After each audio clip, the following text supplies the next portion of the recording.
Salawat dan salam kita aturkan dan semoga tetap tercurah kepada junjungan kita Rasul mulia beliau Nabi Muhammad Sallallahu Alaihi Wasallam, kepada keluarga beliau, para sahabat dan siapapun di antara umatnya yang senantiasa mengikuti petunjuk dan sunnah-sunnahnya sampai hari kiamat kelak. Bapak Ibu yang kami muliakan, alhamdulillah pada kesempatan pagi ini kembali kita akan sama-sama ngaji bareng. Kita akan pelajari tafsir surat Al-Baqarah yang pada pertemuan terakhir dulu kita sampai, kalau tidak salah, pada ayat yang ke-7. Kita akan masuk pada ayat berikutnya, ayat yang ke-8.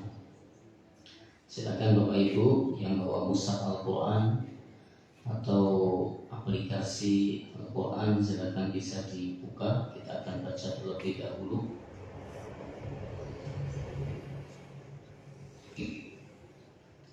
Kami baca dan Bapak Ibu sekalian dapat mengikutinya setelah kami. A'udzu billahi minasy syaithanir rajim. A'udzu billahi minasy syaithanir rajim. Bismillahirrahmanirrahim.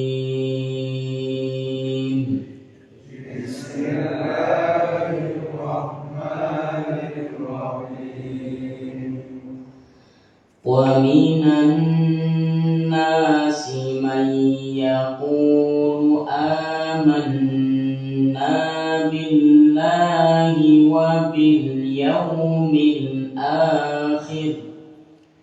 Wa minan nasi man yaqulu amanna billahi wa bil yawmil akhir. Wa ma hum bimu'minin.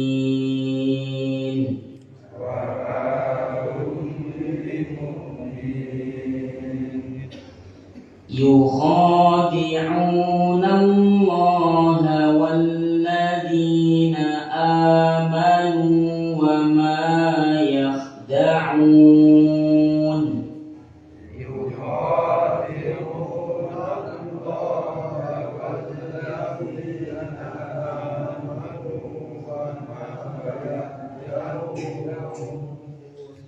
وَمَا يَخْدَعُونَ إِلَّا أَنفُسَهُمْ وَمَا يَشْعُرُونَ.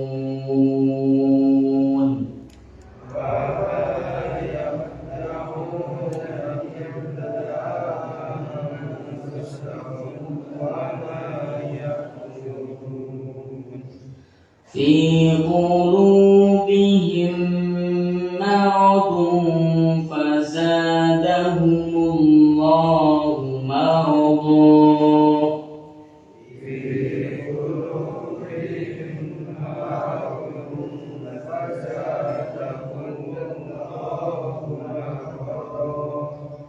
ولهم عذاب أليم بما كانوا يكذبون.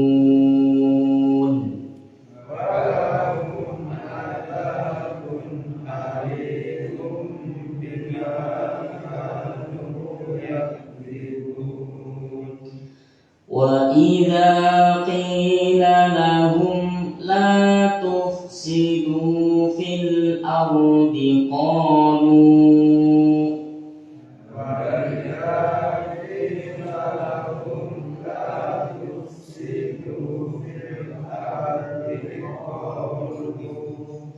قالوا إنما نحن مصلحون.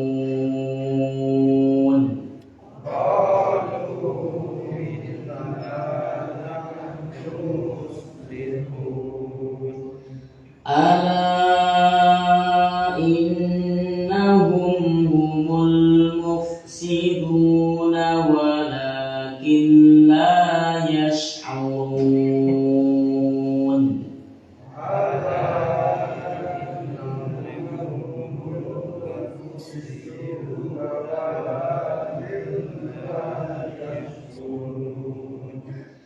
Wa idza qila lahum aminu kama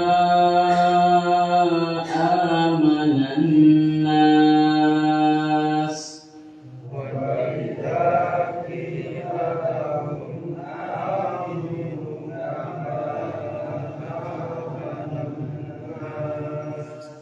qalu anu'minu kama amanas sufaha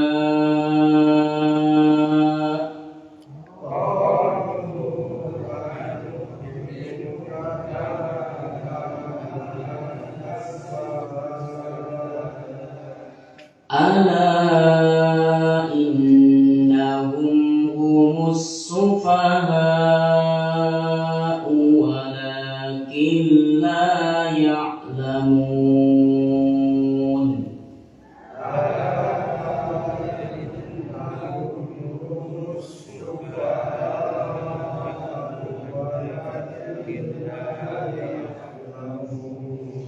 Ya, kita terjemahkan beberapa ayat saja. Wa minan nasi, dan di antara manusia, man, orang yang yaqulu, dia berkata, amanna, kami beriman, billahi, kepada Allah, wa bil yaumil akhir,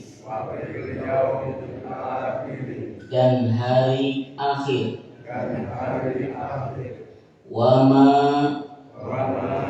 padahal tidak, wa ma hum, padahal mereka itu tidaklah, bimu'minina, termasuk orang-orang yang beriman, yukhadi'una Allah, mereka hendak menipu Allah,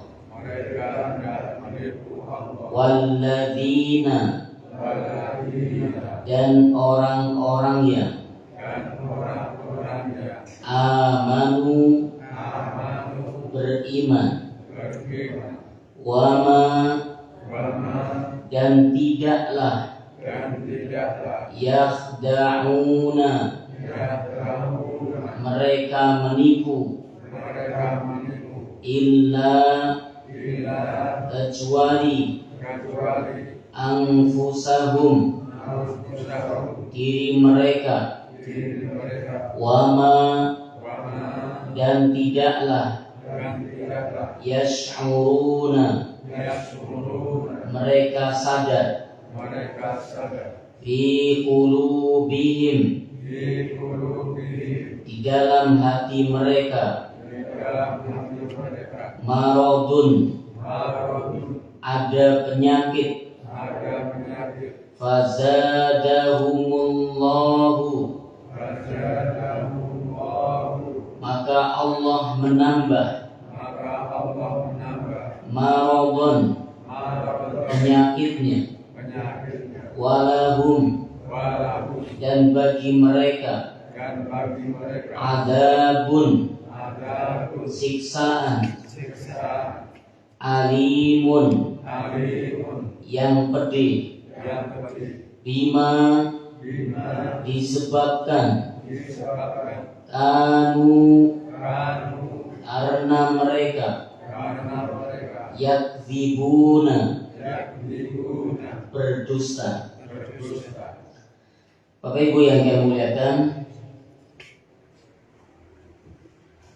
kita sudah membaca beberapa ayat di awal-awal surat Al-Baqarah. Di pertemuan yang lalu kita pelajari dari ayat 1 sampai ayat yang ke-6. Kemudian kita juga mempelajari ayat yang ke ayat yang 1 ayat sampai ayat yang ke-5, lalu kita pelajari ayat yang ke-6 hingga ayat yang ke-7. Di awal surat Al-Baqarah ini Allah Subhanahu wa taala menyebutkan tentang manusia itu ada 3 golongan. Ya, manusia ada 3 golongan. Yang pertama adalah golongan orang-orang yang beriman. Hal ini disebutkan di dalam ayat yang kedua sampai ayat yang ke-5. Berarti berapa ayat? Tadi 2 sampai 5. 4 ayat Allah sebutkan khusus untuk orang-orang yang beriman. Ciri-cirinya, apa yang bakalan mereka dapat. Lalu ayat yang ke-7 dan ayat yang ke-6 dan ayat yang ke-7 ini Allah menceritakan tentang orang-orang kafir, kelompok yang kedua. Ayat yang ke-6 dan ayat yang ke-7 ini khusus orang-orang kafir. Dan kelompok yang ketiga adalah golongan orang-orang munafik. Golongan orang-orang munafik ini Allah sebutkan dari ayat yang ke-8 sampai ayat yang ke-20. Berapa ayat berarti? Berapa? 12 atau 13? Ya, 13 ya. 13 ayat Allah sebutkan khusus untuk orang-orang munafik. Inilah 3 golongan yang Allah sebutkan di awal surat Al-Baqarah ini. Dan kita masuk pada golongan yang ketiga. Ketika Allah menyebutkan tentang orang-orang yang beriman, Allah sebutkan dalam 4 ayat. Allah sebutkan orang-orang kafir, Allah sebut hanya dalam 2 ayat. Tapi ketika orang-orang munafik Allah sebutkan dalam 13 ayat. Ini menunjukkan bahwa orang-orang munafik ini lebih berat daripada orang-orang kafir. Ya, lebih berat daripada orang-orang kafir. Ya, kalau orang kafir jelas kekufurannya. Tapi kalau orang munafik tidak. Makanya Allah sebutkan banyak sifat-sifat orang-orang munafik di dalam ayat-ayat tersebut. Kita lihat pada ayat yang ke-8 Allah berfirman wa minan nasi, dan di antara manusia may yaqulu amanna billahi wa bil yaumil akhir. Ada orang-orang yang mengaku dirinya beriman kepada Allah dan beriman kepada hari akhir, wa ma hum mu'minin, padahal mereka itu tidak beriman. Nah, inilah orang munafik. Bapak Ibu yang saya muliakan, munafik ya. Kalau nifaq itu perbuatannya. Nifaq perbuatannya. Kalau munafik orangnya. Apa artinya itu nifaq atau munafik? Ya, perbuatannya nifaq, munafik orangnya. Secara global, munafik itu adalah menampakkan sesuatu yang bukan sebenarnya. Itu munafik. Menampakkan sesuatu yang bukan sebenarnya.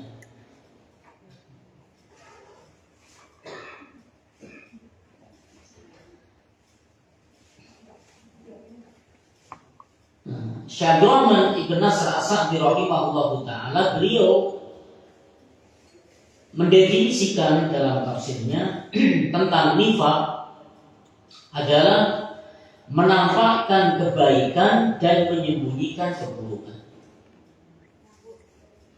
Menampakkan kebaikan dan menyembunyikan keburukan atau kejahatan. Nah, munafik ini terbagi menjadi menjadi dua. Munafik itu terbagi menjadi dua. Yang pertama munafik amali, munafik amali. Yang kedua munafik i'tiqadi. Munafik amali itu artinya adalah sifat-sifat kemunafikan, sifat-sifat kemunafikan dalam perbuatan. Maka disebut munafik amali. Perbuatannya itu adalah bagian daripada sifat kemunafikan. Jadi perbuatannya itu bagian dari sifat kemunafikan. Maka di sini ada 5. 5. Jadi perbuatan yang itu termasuk dari sifat kemunafikan ada 5. Dalam riwayat yang pertama disebutkan ada 3. Di mana Nabi Shallallahu Alaihi Wasallam bersabda, ayatul munafiki thalathun. Ciri-ciri kemunafikan itu ada 3. Idza haddatsa kadzaba. Apabila berbicara dia berdusta. Wa idza wa'ada akhlafa. Apabila dia berjanji mengingkari. Wa idza tumina khana. Dan apabila dia diberi amanah dia berkhianat. Itu dalam riwayat yang pertama. Apabila dia berkata dia selalu berdusta. Kalau ngomong sering dusta. Sering dusta. Sering bohong. Wa idza wa'ada akhlafa, kalau dia berjanji gampang mengingkari janji. Wa idza tumina khana, kalau diberi amanah gampang berkhianat. Dia tidak menjalankan amanahnya. Nah, dalam riwayat yang lain disebutkan wa idza ahada ghadar. Apabila dia membuat janji, dia sering membatalkan. Tidak salah maknanya itu. Dalam riwayat yang lain, wa fi riwayatin wa idza khasama fajar. Apabila dia itu berselisih, terjadi perselisihan dengan orang lain, maka licik.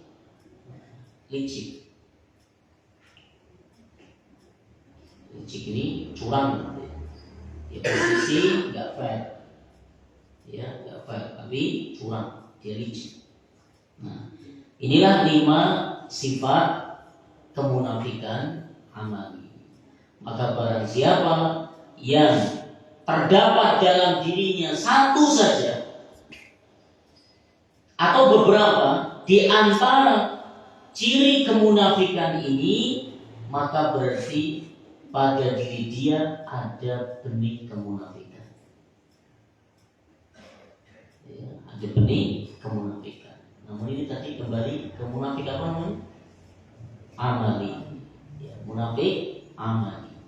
Munafik perbuatan.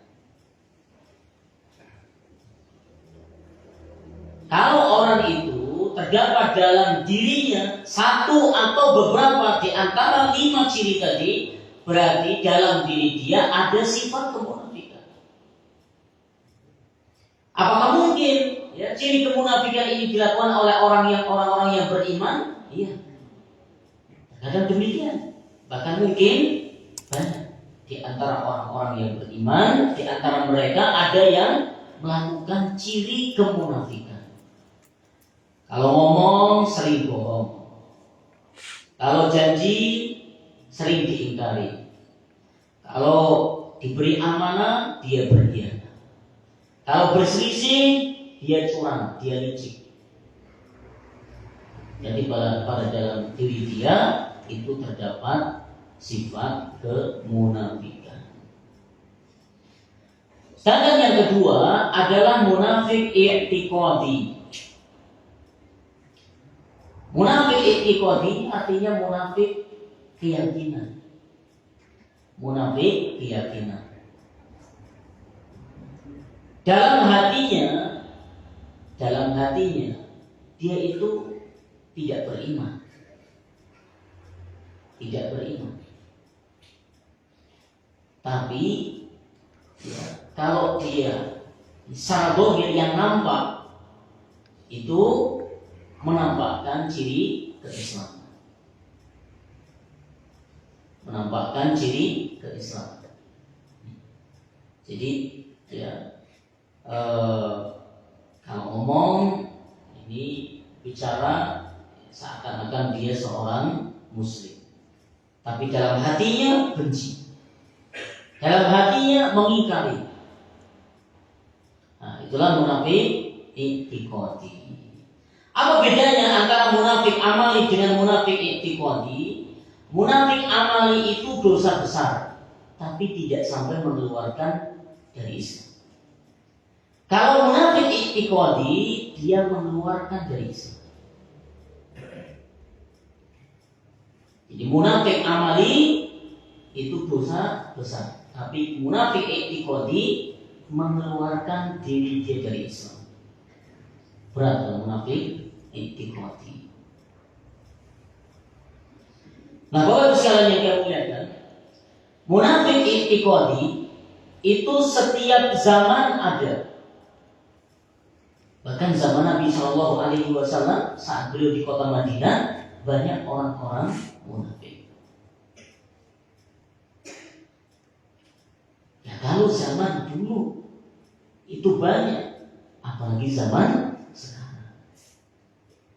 Di zaman sekarang banyak orang-orang munafik i'tiqadi.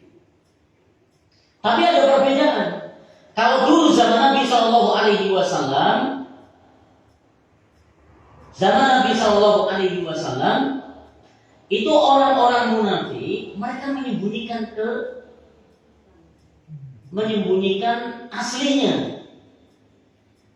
Jadi tahu kalau dulu zaman Nabi orang munafik i'tiqadi ini itu ikut sholat bareng Nabi. Kalau ketemu para sahabat dia bilang kami beriman sebagaimana kalian beriman. Tapi kalau ketemu teman-temannya mereka akan mengatakan, kemarin kan saya cuma pura-pura saja, mau etok-etok. Ya.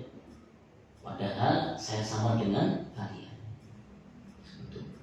Tapi orang munafik zaman Nabi itu ikut sholat bareng Nabi. Ikut sholat bareng Nabi. Ikut jamaah. Duhur, asar, ya, maghrib kecuali 2, isya sama subuh. Itu enggak. Kenapa? Enggak kelihatan. Enggak kelihatan. Kalau absen ya enggak kelihatan. Malam gelap, ya enggak seperti zaman kita ini. Karena ya, gampang dilihat, diingat-ingat. Kalau dulu kan, ya. Kalau dulu kan kelihatan. Makanya mereka ikut sholat jamaah. Kalau ada taklim bersama Nabi mereka ikut. Tapi mereka sembunyikan keasliannya di hadapan Nabi dan para sahabat. Giliran di hadapan teman-temannya mereka baru ngomong, saya cuma etok-etok. Itu munafik zaman Nabi. Ya. Apa bedanya dengan zaman sekarang? Imam Malik rahimahullah ta'ala mengatakan zaman sekarang ini disebut dengan zindik. Ya, kalau dalam macam-macam kafir ini ada kafir zindik. Apa itu? Zindik itu menampakkan kebenciannya terhadap Islam, padahal KTP-nya Islam. Ini beda nggak dengan zaman dulu? Beda. Zaman dulu dia sembunyikan kemunafikannya itu. Giliran ketemu dengan kawan-kawannya dia ngomong, saya cuma etok-etok kemarin itu. Ketemu para sahabat, ketemu Nabi, cuma etok-etok. Tapi tapi sejatinya saya sama dengan kalian. Tapi kan di hadapan Nabi dan para sahabat sembunyikan. Kalau zaman sekarang terang-terangan kalau membenci Islam. Kata Imam Malik rahimahullah taala disebut dengan zindiq. Terang-terangan ini sekarang. Padahal KTP-nya Muslim, tapi dirinya terang-terangan kalau benci Islam, nggak senang dengan syariat Islam, nggak senang dengan tuntunan Islam, nggak senang dengan ajaran Islam, nggak senang dengan ciri-ciri keislaman. Terang-terangan. Nah itu bedanya. Beda. Nah Bapak Ibu sekalian yang mulia, di sini kita bisa melihat betapa mahalnya hidayah. Betapa mahalnya hidayah. Kurang apa ini orang-orang munafik di zaman Nabi di kota Madinah? Sholat jamaahnya di belakang Nabi, ikut pengajiannya Nabi, melihat dengan jelas mukjizatnya Nabi. Tapi kok bisa-bisanya dia munafik? Ini ngadepi Nabi. Lihat dengan jelas bagaimana mukjizat Nabi Shallallahu Alaihi Wasallam. Merasakan bagaimana mukjizatnya Nabi Shallallahu Alaihi Wasallam. Sholat jamaahnya bareng Nabi, ikut pengajian bareng Nabi, tapi bisa jatuh pada kemunafikan. Ini menunjukkan hidayah itu sangat mahal. Sangat mahal. Kok bisa dibiarkan kemudian sholat jamaah bareng Nabi, ya? Kemudian taklim bareng Nabi, padahal dia seorang munafik. Karena kita ini tidak boleh menilai kecuali yang zahir. Sedangkan yang tidak nampak urusan dia dengan Allah Subhanahu wa taala. Di saat-saat tertentu baru terlihat siapa yang benar-benar iman dan siapa yang munafik. Maka ketika perang Uhud, ya, Nabi SAW dengan para sahabat berangkat 1000 pasukan. Begitu sampai di suatu tempat 300 mundur. Siapa mereka 300 ini? 300 ini ulahnya orang-orang munafik. Mereka mundur dengan berbagai alasan.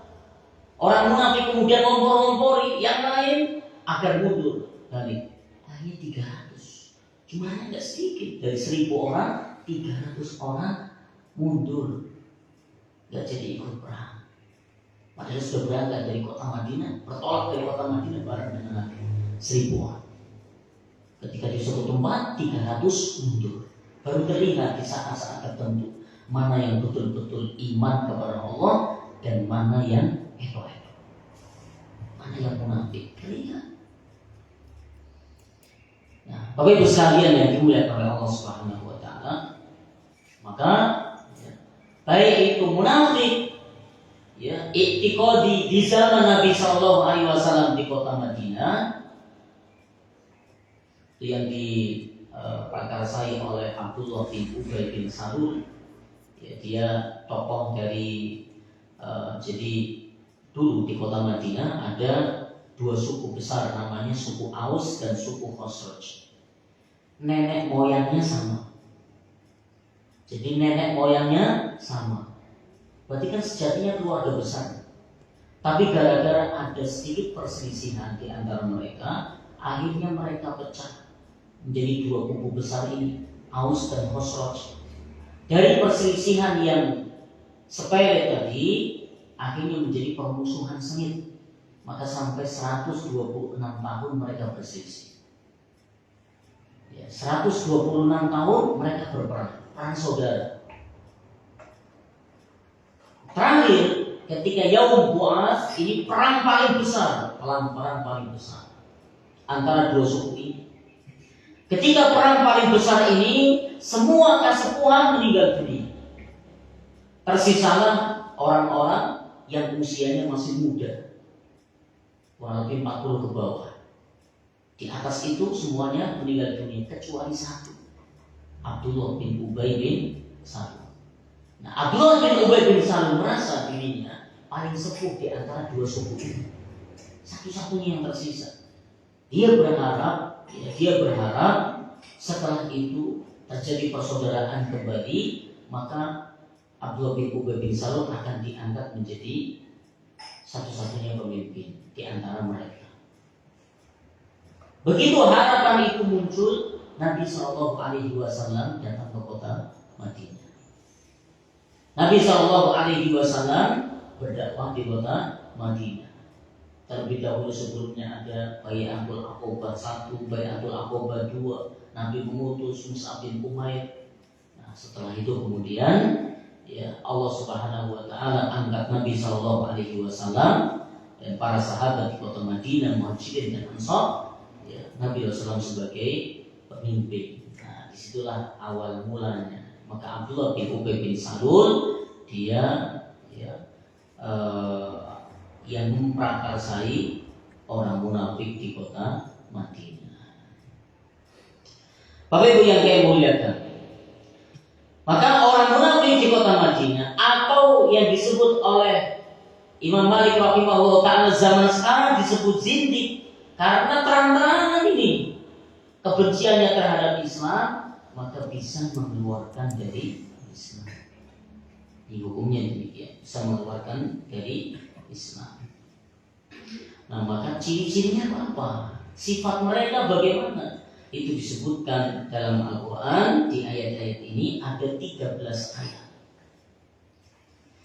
Nah, pertama diawali dari ayat yang ke-8, Allah Subhanahu wa taala menyebutkan wa minan nasi, dan di antara manusia mayyaqulu, ada yang berkata amanna billahi wa bil yaumil akhir, kami ini beriman kepada Allah dan beriman kepada hari akhir, wa ma hum bimu'minin, Allah nyatakan padahal mereka itu tidak beriman. Ini maksudnya adalah munafik i'tiqadi, munafik keyakinan, yang dia yang menampakkan keislamannya, tapi dia menyembunyikan kekufuran. Tapi kalau zaman sekarang KTP-nya Islam, tapi dia tampakkan kebenciannya terhadap Islam. Bapak Ibu yang saya muliakan, Allah Subhanahu wa taala menyebutkan di dalam ayat ini,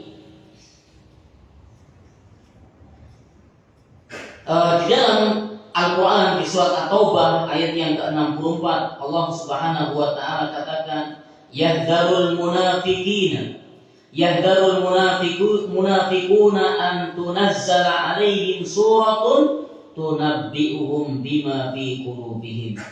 Orang-orang munafik itu takut akan diturunkan terhadap mereka suatu surat yang menerangkan apa yang tersembunyi di dalam hati mereka.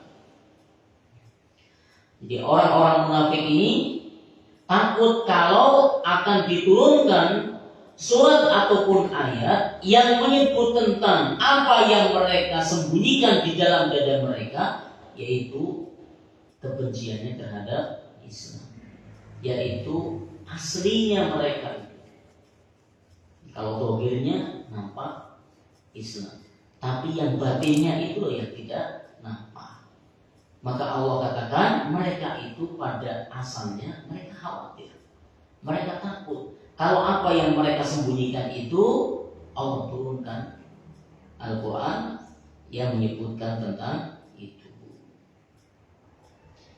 Maka Allah Subhanahu wa ta'ala turunkan dalam ayat ini dengan jelas apa? Allah mengatakan wa minan nasi may yaqulu amanna billahi wal yaumil akhir, dan di antara manusia itu ada orang-orang yang mereka mengatakan beriman kepada Allah dan beriman kepada hari akhir, tapi sejatinya mereka tidak beriman.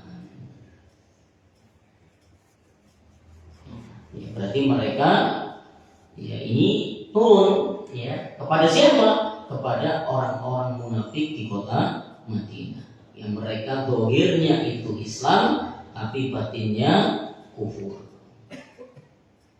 Mereka kalau ketemu dengan para sahabat, mereka mengatakan kami ini beriman sebagaimana kalian beriman, tapi sejatinya hati mereka itu kufur. yukhadi'una Allah. Allah katakan mereka itu ingin menipu Allah. Walladzina amanu, dan menipu orang-orang yang beriman. Bagaimana mereka menipu? Apa yang mereka tampakkan katanya beriman, tapi sejatinya yang mereka sembunyikan itu kufur. Ini kan sama dengan menipu. Dia ingin menipu Allah Subhanahu wa Ta'ala, ingin menipu orang-orang yang beriman. Dia mengatakan saya beriman kepada Allah, saya beriman kepada hari kiamat, tapi sejatinya aslinya itu tidak mau beriman. Dia melakukan sesuatu yang zahir, yang nampak, supaya apa? Dikatakan mereka beriman. Sholatnya bareng Nabi. Kalau taklim juga ikut taklim bersama Nabi. Ini kan berarti yang nampak ini keislaman, tapi dalam hati mereka tidak beriman. Allah katakan apa yang mereka lakukan itu mereka ingin menipu Allah dan ingin menipu orang-orang yang beriman.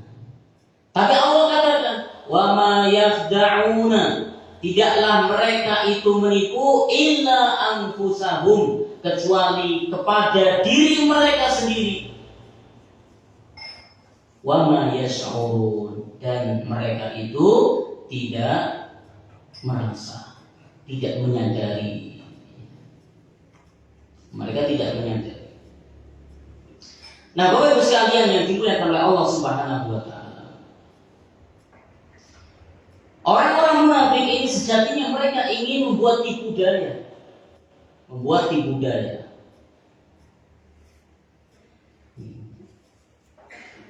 Karena ya, penjelasan dari Syekh Abdurrahman Ibn Nasr As-Sa'di rahimahullah ta'ala, mereka menjelaskan, beliau menjelaskan dalam tafsirnya,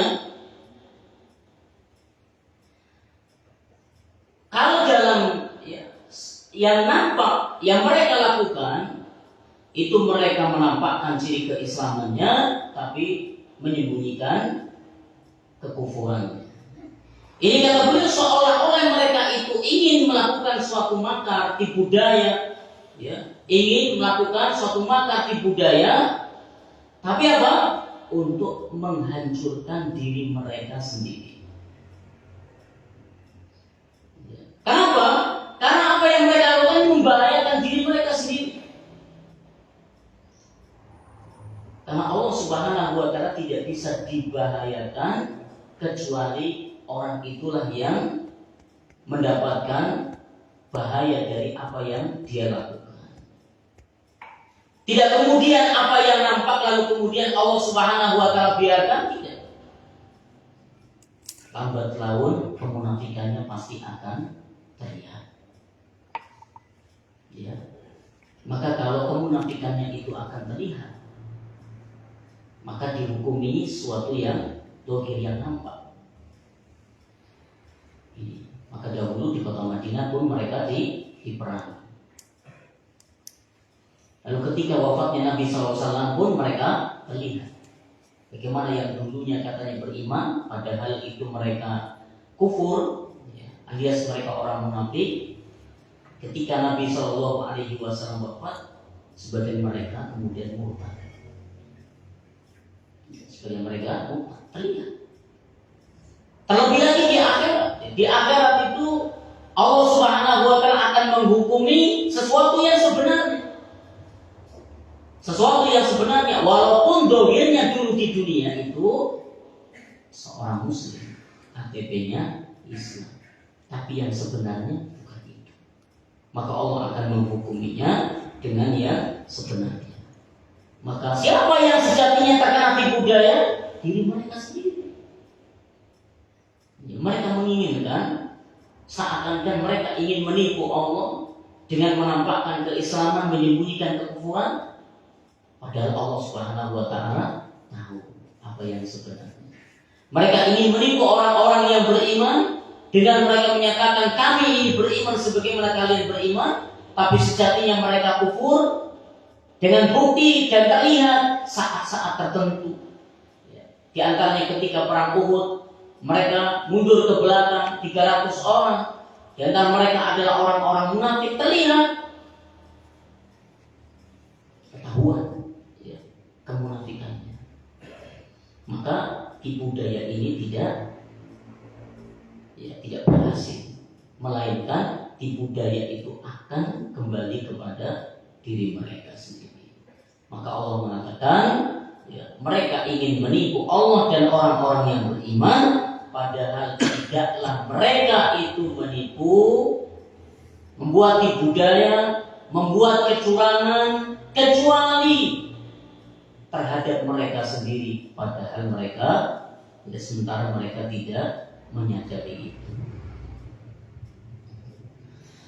Berikutnya Allah Subhanahu wa taala mengatakan dalam ayat berikutnya, fi qulubihim marad.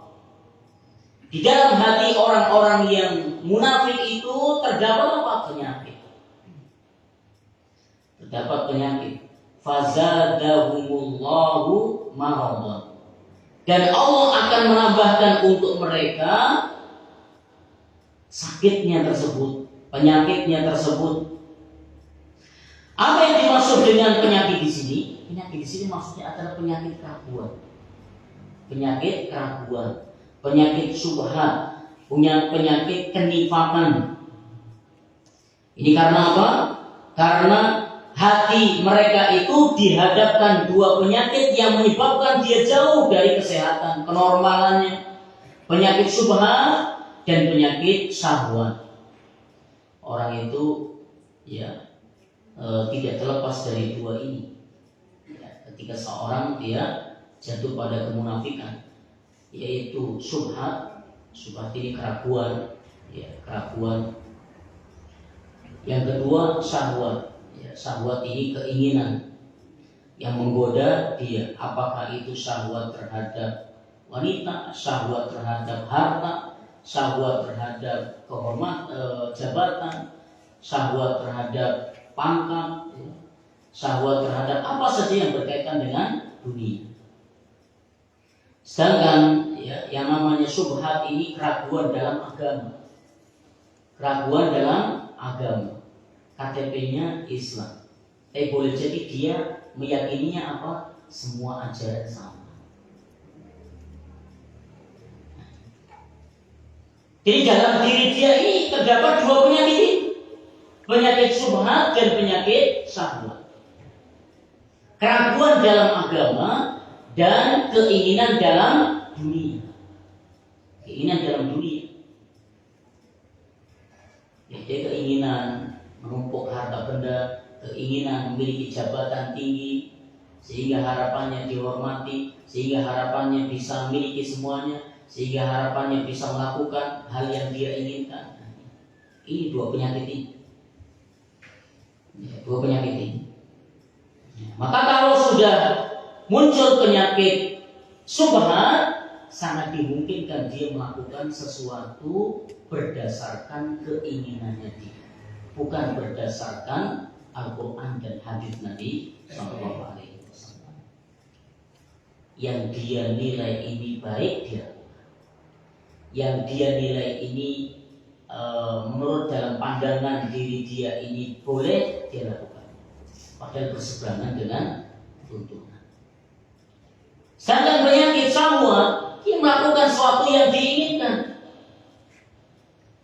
Akhirnya cara apapun dilakukan, yang penting apa? Dia dapat jabatan. Akhirnya karena saking cintanya terhadap dunia, terperdaya oleh dunia, dia jatuh pada hal yang keji. Apa? Perzinahan. Nah, bagaimana dunia semuanya dia punya? Dia dapat penyakit ini, penyakit syahwat. Hal yang keji pun dia lakukan ini. Maka Allah Subhanahu wa taala menyebutkan dalam surat Al-Ahzab ayat yang ke-32, Allah katakan, "Fayatma'al ladzi fi qalbihi maradun." Allah mengatakan, sehingga berkeinginanlah siapa? Mereka orang-orang yang dalam hatinya punya penyakit. yaitu penyakit syubhat dan penyakit syahwat. Ya, sedangkan orang-orang yang diselamatkan dari dua penyakit ini, yaitu penyakit syubhat dan penyakit syahwat, maka bersyukur.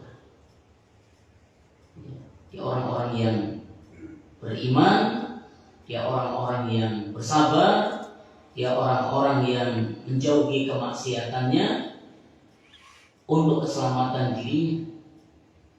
Ya, sedangkan Allah Subhanahu wa taala mengatakan untuk orang-orang yang beriman, fi qulub orang-orang yang munafik, ya, mereka dalam dirinya terdapat penyakit. Maka Allah tidak menambahkan untuk mereka kecuali tambah penyakitnya. Wa nuqallibu afidatahum wa absarahum kama lam yu'minu bihi awwala marrah. Dan kami memalingkan hati dan penglihatan mereka seperti kama lam yu'minu bihi awwala marrah, seperti mereka belum pernah beriman kepada Allah dalam permulaannya.